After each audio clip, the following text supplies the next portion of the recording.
Last part में हमने देखा था कि हाओ शान और उसके दोस्त वहाँ डेमन कॉन्टिनेंट पहुँच चुके थे और यहाँ आने के बाद वो सब 4 ग्रुप में डिवाइड हो जाते हैं, जिसके बाद उनकी कुछ डेमन से फाइट होती है। वैसे तो वो डेमन ताकतवर थे, लेकिन उन लोगों ने टीम वर्क के थ्रू उन्हें बहुत ही जल्द हरा दिया था। अब इस मिशन के कंप्लीट होने के बाद हाओ शान सभी को समझाता है कि अभी जिन डेमन से उनकी फाइट हुई वो आगे आने वाले डेमन्स के मुकाबले बहुत कमजोर थे। हाओ शान बस इतना कहना चाहता था कि आगे उन्हें और ज्यादा ध्यान रखना होगा, क्योंकि आगे जो डेमन्स आएंगे वो बहुत ही ज्यादा ताकतवर होंगे। तो अब इस पार्ट की शुरुआत में हम देखते हैं कि हाओ शान और उसका पूरा ग्रुप वहाँ डेमन फॉरेस्ट से होते हुए गुजर रहा था। वो लोग पूरी स्पीड में दौड़ रहे थे और हाओ शान उनसे कह रहा था कि हमें यहाँ बिल्कुल भी नहीं रुकना है, क्योंकि वो डेमन्स हम पर कभी भी हमला कर सकते हैं। अभी भागते हुए लिंजी थोड़ा थक गया था, इस वजह से वो कहता है कि क्या हम उड़कर नहीं जा सकते। इस पर हाओ शान कहता है कि हम अभी डेमन्स की टेरिटरी में है, इस वजह से यहाँ उड़ना बेवकूफी होगी। हम तब तक नहीं उड़ेंगे जब तक कोई इमरजेंसी ना हो। अब इसके बाद वो फिर से अपनी स्पीड बढ़ा देते हैं, लेकिन अब कुछ ही देर बाद उन्हें उस फॉरेस्ट में सामने बहुत कोहरा दिखता है, जिसने आगे की जगह को पूरी तरह से घेर रखा था। इस वजह से अब ये लोग पहले वहीं रुक जाते हैं, लेकिन अब वो कोहरा इन्हीं की तरफ बढ़ रहा था। देखते ही देखते इन्हें आसपास दिखना बंद हो जाता है। लिंसी अभी सभी से कह रहा था कि ऐसी सिचुएशन में हमें एक दूसरे का हाथ पकड़ लेना चाहिए, लेकिन अब जब वो पीछे किसी का हाथ पकड़ता है तो बहुत डर जाता है, क्योंकि वहाँ पर एक स्केलेटन था। अब इस वजह से वो डरकर बहुत तेज चिल्लाता है। अब वहाँ दूसरी तरफ चेरी भी आवाज लगा रही थी, क्योंकि वो भी यहाँ आकर बहुत डर गई थी। इसके बाद हम वांग यांग युन को देखते हैं, जो कि अभी अपने आसपास देख रही थी, लेकिन तभी उसी दौरान उसे अचानक से चक्कर आ जाते हैं।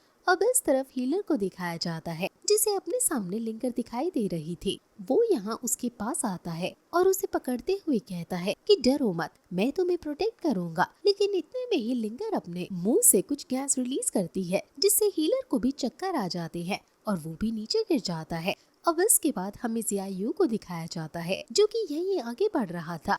तभी उसे एक बॉल दिखती है और एक बच्चे की आवाज आती है। वो कह रही थी कि क्या तुमने मेरी बॉल देखी है। अभी जियायू समझ गया था कि ये वही डेमन्स है, इसलिए वो तुरंत ही अपने डैगर को बाहर निकाल देता है। पर इतने में अचानक से उसकी तरफ कोई हमला करते हुए उसके पैर पकड़ने की कोशिश करता है, लेकिन वो जो टेंटिकल जैसी चीज वहाँ पर आई थी उसे जियायू अपने डैगर से काट देता है। पर अब इतने में और भी टेंटिकल्स वहाँ आकर उसे पूरी तरह से पकड़ लेते हैं। वैसे वहाँ हाओ शान के आसपास अभी बहुत सारे इंसेक्ट आ गए थे। वो उनसे बच रहा था, लेकिन जब वो एक इंसेक्ट को पकड़ता है तो अचानक से वो भी बेहोश होकर नीचे गिर जाता है। अब अगले सीन में जब उसे होश आता है तो वो देखता है कि वो एक पेड़ से लटका हुआ है और बाकी सभी भी अभी वहीं पर लटके हुए थे। वो सभी को जगाता है और वो सभी हैरान हो जाते हैं और कहते हैं कि अभी हुआ क्या था। लेकिन अब तभी वहाँ पर एक फ्लावर डेमन आती है। यही वो थी जिसने अलग अलग तरीके से इन्हें कैद किया था। अभी ये यहाँ आकर कह रही थी कि तुम्हें अब ये नहीं सोचना चाहिए, क्योंकि अब तो तुम लोग मेरा खाना बनने वाले हो। साथ ही अब वो ये भी कहती है कि पहले अब मैं किसे खाऊं। इसके बाद यहाँ से सबसे पहले उसकी नजर लिंसी पर पड़ती है। अब वो उसे पकड़कर खाने ही वाली थी, लेकिन इतने में ही कोई उसे बचा लेता है। हम देखते हैं कि ये हाओ शान था। अब क्योंकि उन सभी ने खुद को आजाद कर लिया था, इसलिए वो फ्लावर डेमन हैरान थी कि आखिर उन लोगों ने एक दूसरे को आजाद कैसे किया। और अभी इतना कहते हुए वो हमला भी कर रही थी, पर वहाँ हाओ शान भी उस अटैक को रोकते हुए उसे बताता है कि ये उसकी बेवकूफी थी कि उसने इन्हें पकड़ लिया है, क्योंकि उन्हें शुरुआत से ही इस चीज का पता था कि यहाँ पर एक ऐसी डेमन है जो कभी किसी के सामने नहीं आती। इस वजह से उन्होंने इस डेमन को सामने लाने के लिए खुद को उस डेमन के ट्रैप में फंसा दिया था। अब इतना सुनने के बाद उस फ्लावर डेमन को और ज्यादा गुस्सा आ जाता है। इसके बाद अब वो अपने सभी टेंटिकल्स के साथ इन पर हमला करना शुरू कर देती है, जिस दौरान हम देखते हैं कि वहाँ चेरी अभी 20 समनिंग प्रोसेस स्टार्ट कर चुकी थी, लेकिन तभी उस पर अटैक होता है, पर लिंजी उसे बचा लेता है। अब इस तरफ वो आगे बढ़ती है और अपनी शील्ड को उस फ्लावर डेमन के ऊपर गिराती है और तभी हीलर भी आगे बढ़ रहा था, लेकिन अब फ्लावर डेमन खुद को संभालती है और हीलर पर हमला कर उसे वहाँ से नीचे गिरा देती है। वो ताकतवर तो है, लेकिन ये लोग उससे गिनती में ज्यादा है। इस वजह से अभी उस फ्लावर डेमन को बहुत प्रॉब्लम हो रही थी। हाओ शान कहता है कि अगर आज हमने तुम्हें नहीं खत्म किया तो फ्यूचर में तुम हमारे और दोस्तों को भी प्रॉब्लम दोगी। अब इससे उस डेमन को और ज्यादा गुस्सा आ गया था। इस वजह से अब वो बिना देखे हर तरफ अपने टेंटिकल्स चलाने लगती है। लेकिन अब उसी दौरान हाओ शन उन्हें काटते हुए स्वॉर्ड ऑफ लाइट को बाहर निकालता है और सीधा जाकर उसके मुंह पर मारते हुए उसकी पूरी बॉडी को काट देता है, जिसके बाद वो फ्लावर डेमन मारी गई थी। पर उन्हें यकीन नहीं हो रहा था कि उसे मारना इतना आसान हो सकता है। हालांकि उनका शक सही था, क्योंकि अब इतने में ही अचानक से वो फ्लावर डेमन फिर से खड़ी होने लगती है। वो चीखते हुए कहती है कि तुम्हें क्या लगता है तुम इतनी आसानी से मुझे खत्म कर दोगे। पर अब वहाँ पीछे कुछ धमाके होते हैं और इसके बाद कायर वहाँ से बहुत ही कूल स्टाइल में चलते हुए आती है। अभी इनकी लड़ाई में हमने ये चीज नोटिस नहीं की थी कि कायर वहाँ पर नहीं है। असल में कायर वहाँ बाकी डेमन्स को खत्म करते हुए आ रही थी। अब हाओ शन अपनी स्वॉर्ड ऑफ लाइट का इस्तेमाल करने लगा था, पर तभी अचानक से फ्लावर डेमन ऊपर की तरफ पैट्रॉन पर अपने टेंटिकल्स मारने लगी थी। वो अभी गुफा में थे, इस वजह से वो गुफा भी बंद हो जाती है। साथ ही इसके बाद अब वो वहाँ पॉइजनस गैस भी फैलाने लगी थी। इससे बचने के लिए अभी कोई कुछ नहीं कर सकता था। लेकिन उसी दौरान वहाँ एक पोर्टल ओपन होता है, जिससे हाउए बाहर आता है और अब यहाँ आकर वो अपनी विंड पावर का इस्तेमाल करते हुए उस सारी गैस को एक जगह गैदर कर फायर पावर से उसे डिस्ट्रॉय कर देता है। साथ ही फिर वो फ्लावर डेमन भी मारी जाती है। वो सभी लोग हाउए को देखकर बहुत खुश थे, पर तभी लिंजी की नजर वहाँ ऊपर डेविल्स मैजिक मिरर पर जाती है। वो उसे देखकर हैरान था, पर तभी हाउए नॉर्मल फॉर्म में आकर उसे खा जाता है। अब लिंजी हाउए को पकड़ने की कोशिश कर रहा था, लेकिन अब बहुत देर हो चुकी थी। वैसे अभी हाउए यहाँ हाओ शन के पास आता है, जिसके बाद हाओ शन उससे कहता है कि तुम तो फिर से इवॉल्व होने गए थे ना। लेकिन अभी हाओ शन भी समझ रहा था कि शायद उसने इन्हें प्रॉब्लम में देखा, इस वजह से वो यहाँ आया। अब हाओ शन कहता है कि अगर तुम्हें कोई भी प्रॉब्लम हो तो तुम हमें बुला लेना, हम आ जाएंगे। इसके बाद हाउए वहाँ से वापस चला जाता है। अब अगले दिन हम देखते हैं कि ये लोग वहाँ आगे बढ़ चुके थे। ये अभी डेमन रिवर से होते हुए गुजर रहे थे, जहाँ इनका पीछा कुछ डेमन फिशेस कर रही थी। ये बहुत खतरनाक होती हैं और बहुत तेज तैरती हैं। इसी वजह से इन लोगों को बचने में भी थोड़ी प्रॉब्लम हो रही थी। पर अब किसी तरह से ये सर्फिंग करते हुए अपनी स्पीड को बढ़ाते हैं और उन फिशेस को डॉज करते हुए वहाँ जमीन तक पहुँच जाते हैं। लेकिन वो फिशेस अभी भी पानी से निकलते हुए उन पर हमला कर रही थी। अब हाओ शन अपनी तलवार को निकालता है और उनसे लड़ने लगता है।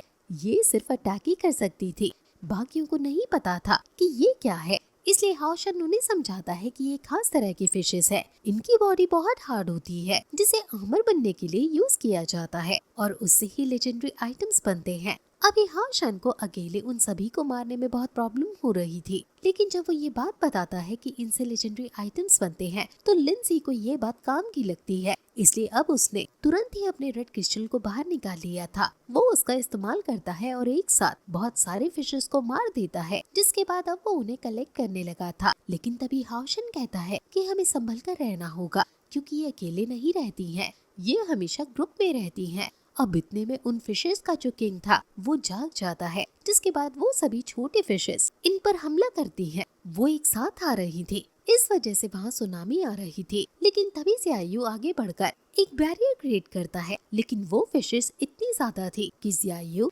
ज्यादा देर तक बैरियर को बनाकर नहीं रख सकता था। अब हाओ शन कहता है कि हम 3 गिनकर एक साथ यहाँ से निकलेंगे। अब 3 गिनते ही वो सभी एक साथ वहाँ से हट जाते हैं, लेकिन वो फिशेस अभी भी उनके पीछे पड़ी हुई थी। हालांकि वो देखते हैं कि फिशेस उनके पीछे नहीं आ रही हैं, बल्कि वो सिर्फ हीलर के पीछे जा रही हैं। इधर इस बात से खुद हीलर भी हैरान था, लेकिन हाओ शन कहता है कि शायद वो फिशेस शाइनिंग ऑब्जेक्ट की तरफ अट्रैक्ट होती हैं। तभी तो जियायु ने बैरियर बनाया तो वो उसकी तरफ आई थी और अब हीलर का सर चमक रहा है, इस वजह से वो उसका पीछा कर रही है। तो अब ये सुनकर हीलर और ज्यादा हैरान हो गया था। लेकिन अब तभी हाओ शन वहाँ आइस हर्मिट वॉरियर को बाहर बुलाता है, जो कि अपने आइस स्कल्पचर का इस्तेमाल करते हुए उस पूरी जगह को ही जमा देता है।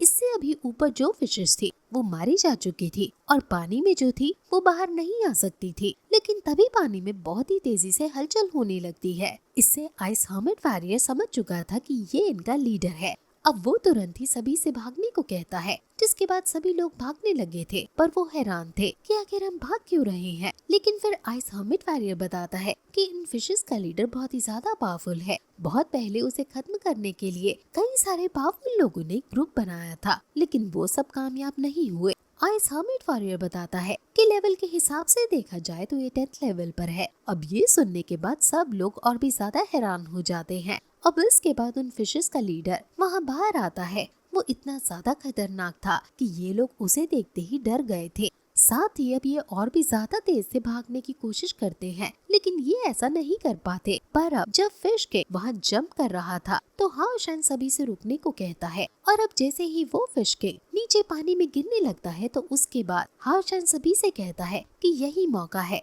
यहाँ से भागने का। वो ये भी कहता है कि अभी हम उड़कर भागेंगे, लेकिन जब वो सब उड़ने की कोशिश करते हैं तो उस फिश किंग के ग्रेविटेशनल एनर्जी के कारण उड़ नहीं पाते। साथ ही वो फिश किंग फिर से वहाँ बाहर आता है और आते ही अभी वो सोनिक कैनन टेक्निक का इस्तेमाल कर रहा था। अब पहले तो वो सारी एनर्जी को अपने मुंह में खींचता है और इसके बाद अपने मुंह को हीलर की तरफ करते हुए उस पर हमला करने लगता है। यहाँ हाओ शैन हीलर से हटने को कह रहा था, लेकिन हीलर के पास इतना टाइम ही नहीं था। पर तभी वो आइस हर्मिट वॉरियर हीलर के सामने कई सारे आइस फॉल क्रिएट कर देता है, लेकिन अब फिश किंग के अटैक ने उन सभी को भी डिस्ट्रॉय कर दिया था और अब वो अटैक सीधा हीलर को ही लगने वाला था। पर फिर इन टाइम पर हीलर नीचे बर्फ देखता है और उसे तोड़ते हुए पानी के अंदर चला जाता है, जिससे उसने खुद की जान बचा ली थी। वैसे वो सभी खुश थे, पर ये खुशी ज्यादा देर तक नहीं टिकती, क्योंकि इतने में ही वो फिश किंग फिर से वही सेम अटैक उन सभी की तरफ करने लगता है। अब ये सभी पानी में जाकर अपनी जान नहीं बचा सकते थे, लेकिन अब तभी हाओ शैन उन सभी को टावर ऑफ इटर्निटी के अंदर टेलीपोर्ट कर लेता है।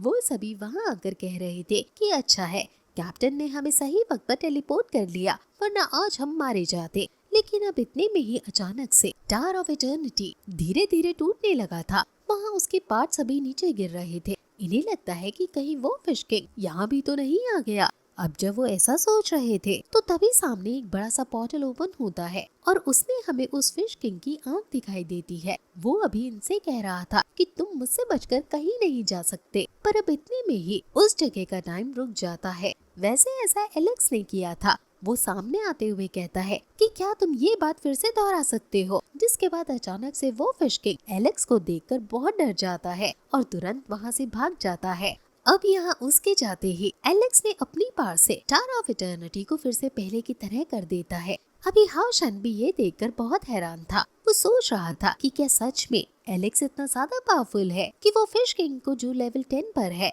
वो इसे देखते ही डर गया। वैसे अब हाओ शैन बाकी सभी से कहता है कि अब हमें टाइम मिल चुका है, हम आगे के मिशन के बारे में सोच सकते हैं और इस बीच हम रिकवर भी कर लेंगे। अब यहाँ से सीन चेंज होता है और हम वहाँ बाहर आते हैं। वहाँ पर हम देखते हैं कि उस फिश किंग के जिसे हमने पिछले पार्ट में देखा था वो अभी अब यहाँ आ गया था। वो लोग यहाँ आसपास की जगह को देखने लगते हैं, जिससे उन्हें पता चल चुका था कि यहाँ पर कोई डेमन हंटिंग टीम आई थी, क्योंकि वहाँ नीचे अभी बहुत सारी फिशेस पड़ी हुई थी जिन पर तलवार के निशान थे। अभी यहाँ वो हैरान थे और सोच रहे थे कि क्या वो demon hunting team fish king से भी लड़ी होगी और क्या वो बच भी पाए होगी। अब इस पर तभी उनका वो लीडर कहता है कि जो कुछ भी हो, अगर वो टीम सरवाइव कर चुकी है तो हम बहुत लकी हैं, क्योंकि हमें जिस टीम का इंतजार था वो हमसे मिलने आ चुकी है। अब इसके बाद एक बार फिर से सीन चेंज होता है और हम देखते हैं कि हाओ शैन और उसके दोस्त अब पूरी तरह से रिकवर कर चुके थे, इसलिए अब वो अगले मिशन की तरफ निकलते हैं।